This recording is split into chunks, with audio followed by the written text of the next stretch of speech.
Episode की start होती है और हम देखते हैं कि यून फेई को एक अर्जेंट मैसेज मिलता है, जिसकी वजह से वो तुरंत ही अपने मास्टर के पास में आ जाता है और वो देखता है कि वैली के अंदर शाओ वेई बेहोश है, लेकिन उसके सामने एक लड़का और एक लड़की खड़े हुए थे। तभी वहाँ पे वो कहता है कि आखिर तुम लोग कौन हो, मैं तुम्हें जानता नहीं हूँ। तभी उनमें से एक लड़की कहती है कि हम लोग वेई फैमिली से हैं और मेरा नाम तियान वेई और इसका नाम तियान शियान है। जिसके बाद वो कहता है कि आखिर तुम लोग हमारी हेल्प क्यों करना चाहते हो और शाओ वेई को क्या हुआ है।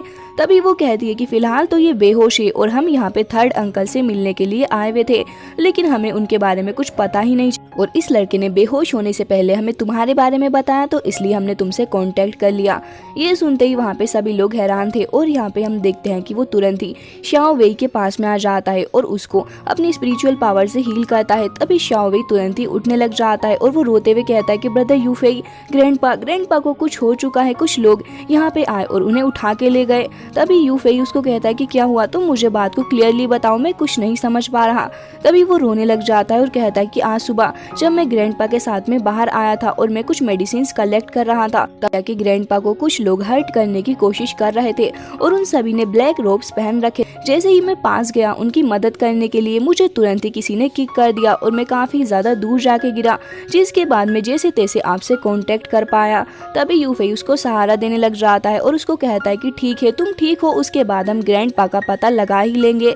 जिसके बाद वो उस लड़की से पूछने लग जाता है, चलो तो फिर हम अंदर चल के ही बात करते हैं कि आखिर ये मसला है क्या। जिसके बाद हम देखते हैं कि ये सभी लोग अंदर आके बैठ चुके थे और वो लड़का बताने लग जाता है कि हम यहाँ पे थर्ड अंकल से मिलने के लिए आए हुए थे। फिलहाल मेरी वेई फैमिली अंकल के साथ में काफी वक्त से कांटेक्ट में नहीं है और काफी सालों पहले मैं भी अपनी फैमिली से बिछड़ चुका। रिसेंटली ही मुझे तुम्हारे टीचर के बारे में पता चला, जो कि मेरे थर्ड अंकल भी हैं। उनके पास में एक मैप है जो कि हमारे लिए काफी ज्यादा जरूरी है और अगर वो मैप मुझे मिल गया तो फिर मैं वापस से अपनी फैमिली के पास में जा सकता हूँ। उस मैप के अंदर एक वैल्यूएबल ट्रेजर का पता भी लिखा हुआ है, तो अगर मैं तुम्हारे टीचर से मिल सकूं तो ये मेरे लिए बहुत ही ज्यादा अच्छा हो जाएगा। लेकिन तभी यू फेई कहता है कि लेकिन तुम उनसे मिलोगे कैसे। शाओ वेई ने तो अभी कहा कि कुछ लोग उन्हें उठा के यहाँ से लेके जा चुके हैं, फिलहाल तो तुम्हें जाके आराम करना चाहिए और अगर हम लोगों को साथ में वर्क करने की ज़रूरत पड़ी तो हम मिलके भी टीचर को ज़रूर से ही ढूंढ लेंगे। और हाँ, अगर तुम्हें कोई क्लू मिलता है तो फिर तुम मुझे बता देना, फिलहाल तुम लोग जाके आराम करो। जिसके बाद वो लोग तुरंत ही वहाँ से निकल जाते हैं और हम देखते हैं कि यहाँ पे यू फेई भी अपने साथियों के साथ में बाहर वाले एरिया में आ जाता है और वो तुरंत ही अपनी डिवाइन आई का यूज़ करता है और कहता है कि मुझे अपनी मदद से ये शो करो कि आखिर कल यहाँ पे हुआ क्या था। जिसके बाद हम देखते हैं कि डिवाइन आई उसको शो करने लग जाती है कि कल जब उसके टीचर बाहर घूम रहे तभी वो कुछ अनयूजुअल सा नोटिस करते हैं। फिलहाल यहाँ पे एक बीबी मौजूद होती है जिसकी मदद से तियान वेई एंड तियान शियान दोनों ही देख रहे होते हैं कि आखिर ये यू फेई बाहर कर क्या रहा है। तभी वो लड़की हैरान हो जाती है और कहती है कि इसके पास में तो डिवाइन आई भी है। फिलहाल हमें कल का ही सीन दिखाया जाता है जहाँ पे मास्टर जैसे ही नोटिस करते हैं कि आसपास खतरा है, वो तुरंत ही अपनी सोर्ड लेके रेडी हो जाते हैं। वो लोग भी तुरंत ही मास्टर के ऊपर अटैक कर देते हैं। मास्टर भी बदले में 10,000 सोर्ड से अटैक करते हैं, जिसकी वजह से वो लोग काफ़ी ज़्यादा दूर जाके गिरते हैं। लेकिन हम देखते हैं कि इस बार उन सभी ने अपने आप को एक काफ़ी बड़ी सी स्पिरिचुअल बॉडी के अंदर ट्रांसफॉर्म कर लिया होता है और वो मास्टर के ऊपर अटैक कर रहे थे। मास्टर भी वहाँ पे शील्ड बना के खुद को प्रोटेक्ट करने की कोशिश कर रहे होते हैं, जिसकी वजह से हम देखते हैं कि वो सुपर नेचुरल बॉडी वहाँ पे रुक गई थी। लेकिन मास्टर जैसे ही एक बार फिर से अटैक करने जा रहे होते हैं अपनी सोल, सामने से वो लोग मास्टर के ऊपर अटैक कर देते हैं और ये अटैक उनकी सोल के ऊपर हुआ था। जिसके बाद हम देखते हैं कि वो लोग मास्टर को कैद कर लेते हैं। फिलहाल यू फेई ये सभी कुछ सोच रहा था और लिंग लोंग कहती है कि ये पर्सन जो भी है वो ज़ीफू स्टेज से अपने काफी ज्यादा ऊपर वाले रियल में पहुंच चुका है। जिसके बाद मास्टर को देखते हैं जो कि अभी भी खुद को उस जगह से छुड़ाने की पूरी कोशिश कर रहे होते हैं।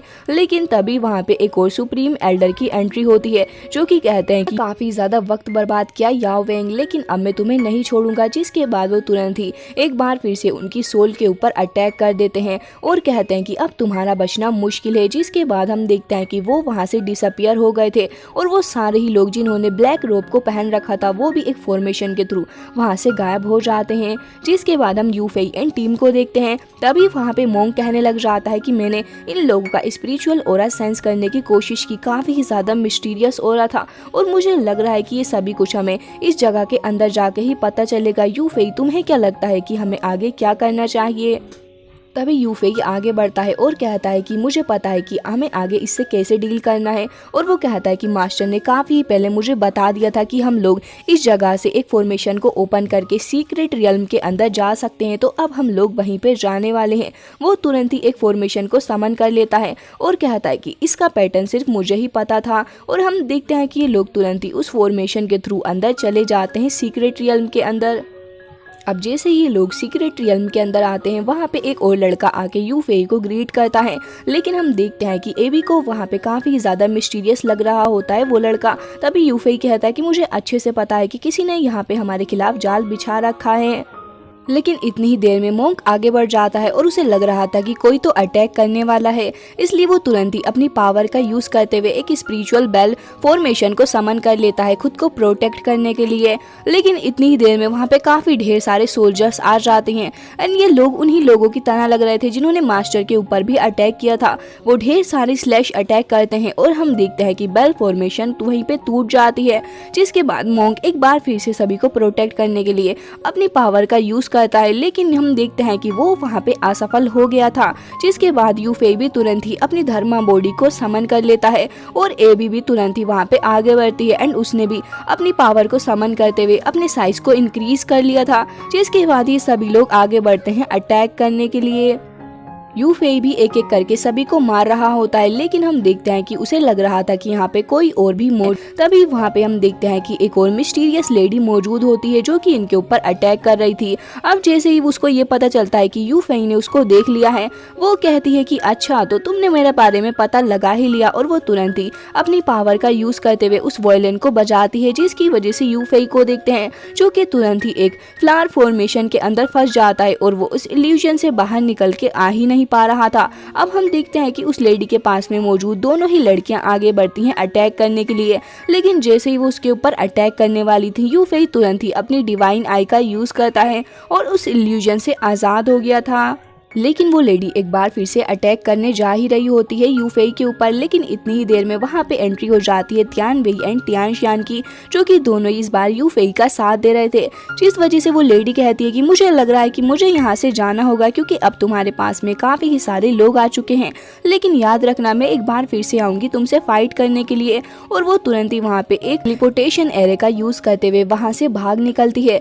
जिसके बाद ये एपिसोड हो जाता है यहीं पे एंड, और इसका नेक्स्ट पार्ट भी आप लोगों को बहुत ही जल्दी देखने को मिलेगा।